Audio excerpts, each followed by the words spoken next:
In 1893, organizers of a World's Fair needed something to outdo the Eiffel Tower from the fair before it. What they built by accident invented an entire industry. Here's the real chain.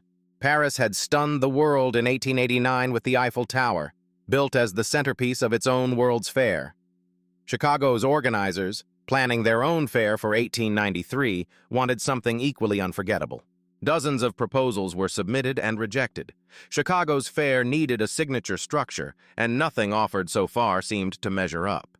An engineer named George Ferris proposed something no one had attempted at that scale: an enormous rotating steel wheel that would carry passengers high above the fairground in suspended cars.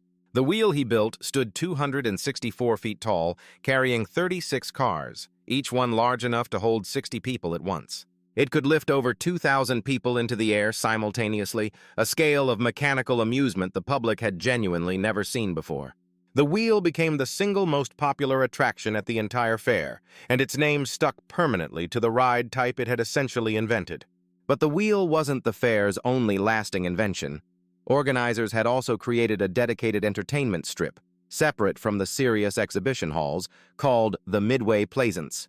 That strip packed together rides, performances, food vendors, and novelty attractions in one continuous walkable stretch, an entirely new way to organize public amusement. After the fair closed, showmen and engineers who had worked the Midway took both ideas with them: the mechanical thrill ride and the concentrated entertainment strip built around it. Traveling carnivals across America began adopting the same formula: mechanical rides clustered together on a dedicated Midway, drawing crowds town after town. At the same time, trolley companies in American cities were looking for ways to boost weekend ridership on their streetcar lines. Their solution borrowed directly from the fair: build a permanent amusement ground at the end of the trolley line, called a trolley park, packed with rides drawing crowds all season long. Coney Island in New York took the concept further than anywhere else, developing into a genuine year-round amusement district built almost entirely on the Midway formula. Roller coaster technology, developing in parallel, was folded into these same parks, giving operators a rotating mix of thrill rides beyond the wheel that had started it all.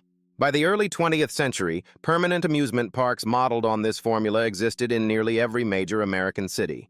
The core structure never really changed: a defined entertainment ground, mechanical thrill rides as the centerpiece, and a walkable Midway tying it all together. That exact structure is what Walt Disney studied decades later when designing Disneyland, explicitly trying to build a cleaner, more polished version of the same formula.